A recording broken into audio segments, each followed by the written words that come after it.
So I usually conduct a research on sheep in literature, but today I'd like to share some of my educational experiences with you. So I will share my PowerPoint slide now. Can you see my slide now? Yes, it's perfect. Okay, thank you. So this is outline of my presentation today. So animal studies is an interdisciplinary field focused on the study of human-animal relationships. Animal studies has reconsidered the differences between animals and humans from biological and linguistic aspects and how they can construct sustainable relationships in modern society. From a bioethical point of view, animal studies has developed with the advocacy of animal rights and liberation. It is now recognized as an area of research which includes social and political activities. Human beings' cultural activities have long been explored by analyzing literature related to animals.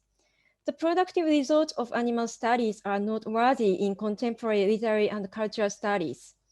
Literature shows how humans represent animals, including our relation to animals that science and politics would not say. However, as animal studies theoretical framework is based on Western modern philosophy, Western culture and literature remain the main subject of analysis in the field. The biological, environmental, and cultural diversity of each species and natural environment has not been adequately discussed. So this presentation first outlines the development of animal studies in Japan. Then, by introducing an example of an animal studies course and the student responses, I will examine the possibilities of imagining the future of human-animal relation through studying different literature and cultures.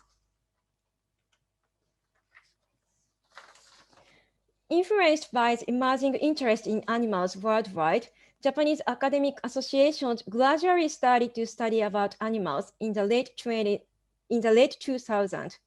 Various workshops and symposiums were held by scholars of law, history, literature, and arts. Japanese scholars of English or American culture and literature focused on animals first. However, it was difficult for them to find an opportunity for a dialogue with the interdisciplinary and integrated fields of the sciences and humanities. Most introduced Western theories of animal studies and did not intend to study the wider Japanese culture and society. Another characteristic of animal studies in Japan is the separation of academic scholarship and activism. Animal studies in Japan was not employed to think about animals or animal protection, as was originally intended for the research framework. For some scholars, animal studies has remained just a tool to analyze literary works and authors.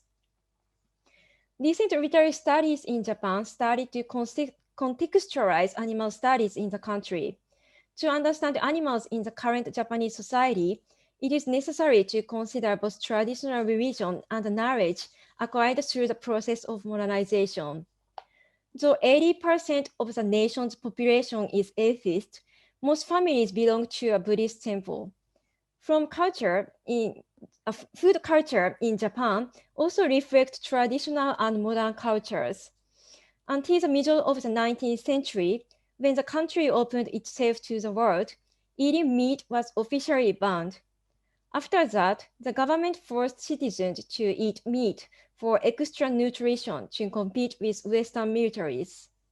Eating meat was positively accepted as a way to increase physical strength, and the meat industry emerged with the economic development of the late 20th century. Hence, the custom of eating meat is considered a symbol of modernization in Japanese society. After 2011 Great East Japan earthquake, farm and companion animals in disasters are also increasingly studied. To examine the possibility of human-animal relationships through the study of different literature and cultures, I'd like to introduce an example from my World Literature and Japanese Literature course. Last year, I started teaching some literature courses at the University of Tsukuba, located an hour away by train from Tokyo.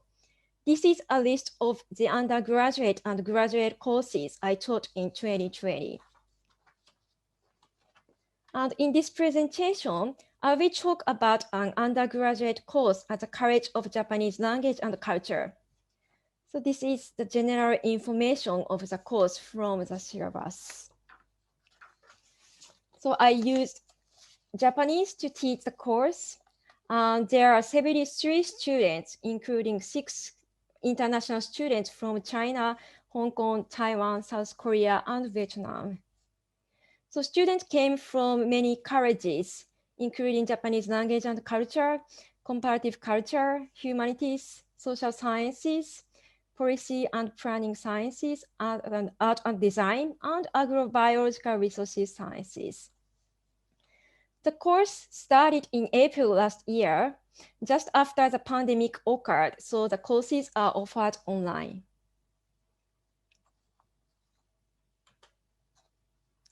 Here is the course overview. So this course aims to learn about literature and culture through human-animal relationships by knowing the theory and method of animal studies. Course objectives. Upon successful completion of this course, the students have a greater knowledge and better understanding of history and the theory of animal studies, the method of close reading of literary works, literature and culture in the world and Japan from animal studies perspectives.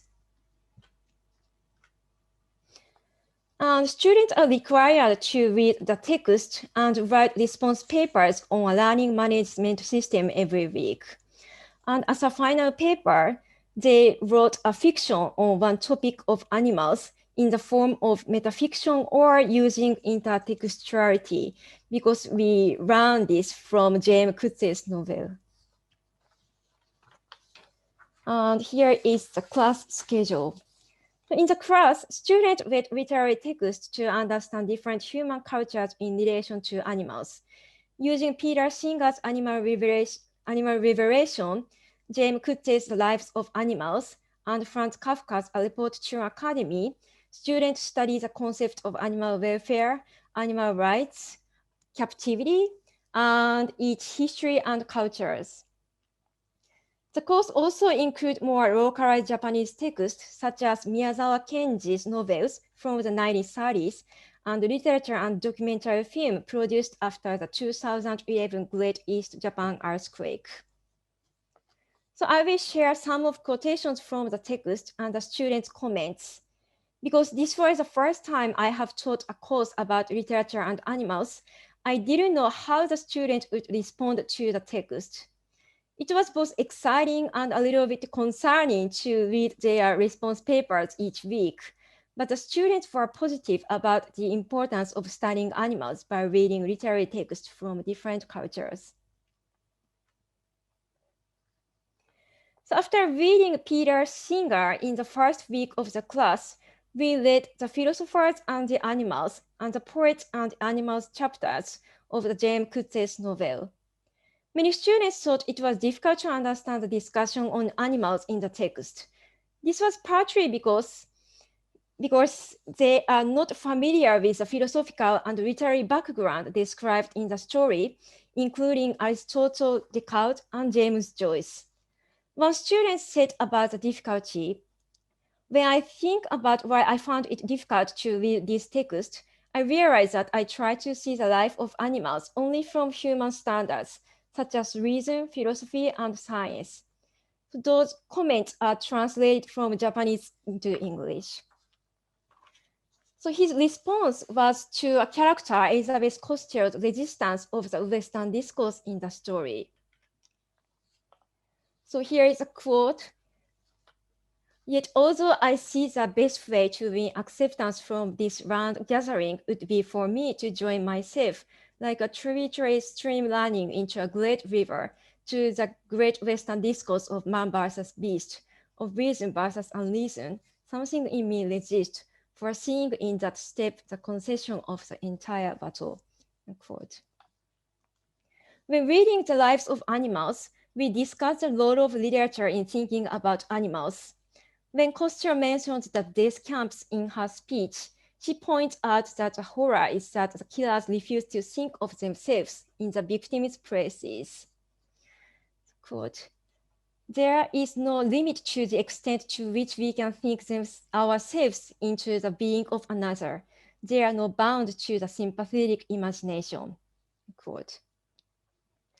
Costello suggests that sympathetic imagination allows us to think ourselves into the being of another, and in the introduction of the book, Amy Gutman suggests that fictional forms can make us extend our sympathies to animals.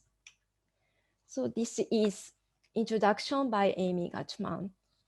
Quote, our sympathetic imaginations, to which poetry and fiction appeal more than does philosophy, should extend to other animals. This fictional form in Kuze's hand therefore appears to have an ethical purpose, extending our sympathies to animals. If fiction does not to extend our sympathies, then neither will philosophy. If it does, then perhaps philosophy will follow. Quote. And then we read Franz Kafka's A Report to an Academy. It is a well-known story about an ape named Red Peter. After being shot and captured in a West African jungle, when trying to escape from the situation, he learns how to behave like a human. The student wrote that they did not realize that the narrator was an ape. They thought the narrator was a human. They also mentioned the object which can be seen or observed. So here is a quote from the comment. I have never thought about how animals felt in their cages or in zoos. I wondered, is it okay to enjoy watching animals as exhibitions or spectacles? Next time, when I go to a zoo with my friends, I might not be able to stop thinking about Red Peter. They also thought about the differences between apes, animals, and humans. Before they took this course, they thought, or at least they are told, that there are differences between animals and humans because humans can reason, have developed languages, and look different than animals. However, Kafka's stories subvert those ideas. Also, Red Peter knows how human language, and he acquires sophisticated public speaking skills. The reader thinks he is an animal. Some students described how humans use the differences between animals and humans to discriminate against people from other cultures. This needs to be contextualized specifically in the homogeneous society of Japan, in which racial discrimination and discrimination against foreigners remains an issue. Then we read some novels of Kenji Miyazawa. So he is a Japanese novelist and poet, best known for his children's literature. Miyazawa also taught an agricultural school in the northern part of Japan and was known as a devout Buddhist and vegetarian. His work can be seen in many Japanese language textbooks used in elementary and junior high schools. Many Japanese students are familiar with some of his work, but there are few opportunities to read it again at university, specifically focusing on animals. His short novel, The Flandon Agricultural School Week, is a story of a pig kept in a shed at an agricultural school in a fictitious village in Yorkshire. He speaks a human language, Japanese in the original text, and understands what humans are saying. One day, the principal comes to the shed and asks the pig to sign certificate of consent of death. So the paper says, I long enjoying your solid patronage, and as it suits you, do hereby accede to dying. Quote. After being forced to sign the paper, the teachers and the students feed him extra foods for several days. Quote. The teacher transferred the food in the bucket into the end of the canvas tube, and with the help of weirdly shaped spiral, sent it down into pig's stomach. No matter how hard the pig tried not to swallow, he couldn't stop the food from getting past his throat. The dumplings went down into his stomach, making him feel very heavy and full. This is what force feeding is all about. Quote. The story ends with a symbolic depiction of the slaughter of the pig on a snowy day, and the narrator stops telling the story. So So the narrator says what happened after that I cannot say. And this story is full of miseries. I don't feel that I can go on with it. Quote. Many of the students commented that it was too painful to read this novel, and they understood the pig's feelings. Some of them felt guilty because they now realize where our meat comes from. By reading Miyazawa's text, we learned about the history of meat eating in Japan and how Miyazawa's religious thinking was connected to his vegetarianism. Miyazawa also wrote a short novel, Vegetarian Festival, in 1934. In the story, the protagonist participates in a vegetarian festival held in Newfoundland, Canada, as a delegate from Japan. At the vegetarian festival, advocates and opponents of vegetarianism have heated discussions. After listening to these persuasive speeches, every opponent turns out to be a defender. It is interesting to compare the style of this short novel with Kutze's The Lives of Animals. Both stories use speeches for their narratives and chose vegetarianism as the main topic of the novels. So next is about literature and animals after the 2011 Great East Japan earthquake. So in 2011, an earthquake, a resulting tsunami, and a subsequent nuclear disaster devastated a large area of eastern Japan, with many human and non-human victims. Many animals have appeared in novels written after the earthquake to narrate, represent, or imagine devastated areas. One of them is Randy Taguchi's Guinea Pigs. It is a story about a woman who worked at a cosmetic company and conducted animal experiments on rabbits. However, she felt guilty for what she did to the rabbits, so she quit the job. After the earthquake, she moved to a small village within the Fukushima evacuation zone, where she lived with a legendary dancer, Toki, whom she respected. They had a self-sufficient life by consuming vegetables and animals, including rabbits from the mountains. So they spent there for 7 years. However, one day, some cameramen come to their house with radiation meters. They realize that there are guinea pigs in the restricted area. The cameraman escaped from the house when Toki points a hunting gun towards them. After their visit, she suddenly became less energetic and passes away. The female protagonist buries her on the mountain. And we also watched a documentary film.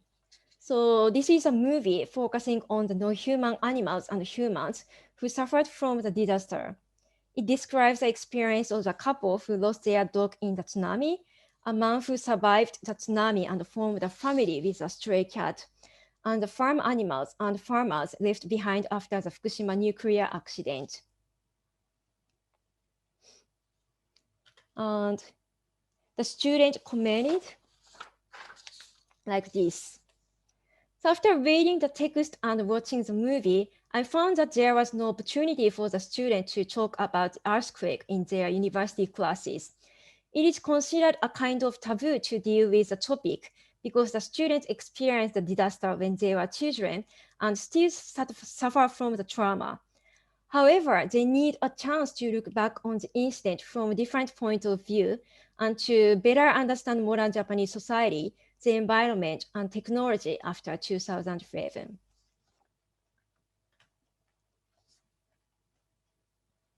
So now we don't have much time left, so I will conclude my presentation. I'd like to examine some comments made by students after they completed the course, because they indicate the younger generation's thoughts show about the possibilities of studying animals, literature, and culture. So they wrote that when I meet meals, I always remember this class. After reading the text, my perspective toward animals have been changed. I learned that there are many opinions on animals in different culture and literature. There will be no one true answer, which puzzles me, but it is important to keep thinking. Marathon animals are related to other human discrimination in a multicultural society. So animals depicted in the literary text explicitly reflected local religions, histories, and environments. Reading about animals is directly connected to understanding other cultures and environments. The students' thoughtful responses suggest the importance of studying animals and culture. So I'd like to believe that reading literary text become a first step towards thinking about animals and our attitude towards them. Understanding the human-animal relationship in different cultures is necessary to stimulate disciplinary discussions on animals in our globalized world. So that's all for my presentation. Thank you very much for listening.